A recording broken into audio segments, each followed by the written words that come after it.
Hello guys, good evening or good afternoon. I quickly want to drop this here. I went to buy something yesterday and I overheard two people arguing, talking about the benefit of having plenty children.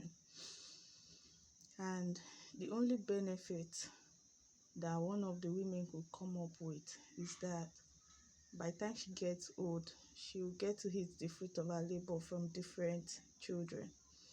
So I was not like, okay, before you start reaping the fruit of your labors, um, how about the process of raising them from infant, from baby to infant to toddler till they get like old enough to take care of you? Lóòótọ́ Yorùbá ní tókété bá dàgbà, ọmọ ara ẹ̀ ló máa ń mu. You said the woman was not like, she be na food because she's an able woman. She get farm and she dey hustle. Say I was not like, you hustle to raise 10 kids because she said she wants to give birth to 10 kids, but unfortunately she has 6. You hustle to take care of 6 children. If they had your age and compare it to your look, you're looking older than your age. When do you want to rest? She was like, it doesn't matter as long as one of the children grow old and God blesses the child and stuff like that. Then I get to realize that most of our parents, some of them give birth to multiple children out of ojukokoro, greediness. Because tell me why you give birth to a child and expect the child to fend for his or herself when it's just your sole responsibility. See, poverty is a very terrible thing. But aside from food and shelter that parents provide for kids, there are other aspects of parenting that most people ignore. And it's not like they want to ignore it, it's because there is no time to be a typical parent. Like to be a typical parent, they are busy hustling, busy making money. From 6:30 in the morning to 8 p.m. at night, they get to make dinner and they just want to sleep.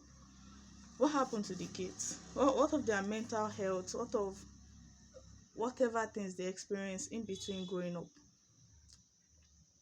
If you cannot afford to cater for a child properly like you should, let me tell you something, the children are going to experience crazy things growing up, especially the women. Because take it from me, starvation is not a very good thing. You waking up in the morning not knowing when your next meal will come from, koda. Let's just be honest. That's why poverty pushes some girls to go become emergency married woman. They go to move in with a guy, start, because the guy gives them food and cater for them. They just have to stay there, even if that is not what they want. So how would the parents put their child through that? What's wrong with having just one child? What's wrong with having just 2 children? Just so you could give them the best life. I know of a couple that have just two children, 2 kids. The kids are not even well off like that. Now imagine they are not putting a stop to childbearing. Imagine adding multiple kids to that kind of suffering. The child will even grow up to curse you. Because why can't you just plan yourself? Why do you think having kids, why should kids be your own retirement plan? Please parents, please, let's do better. There's no shame in having one kid or 2 kids. Please, the things these kids go through trying to fend for themselves, if some of them sit you down to start telling you those things, you yourself will feel very bad as a parent and you will cry a lot. So please, let's just have the amount of kids we can raise. If it's 1, if it's 2, you raise them well and not leave them to fend for themselves. Peace out.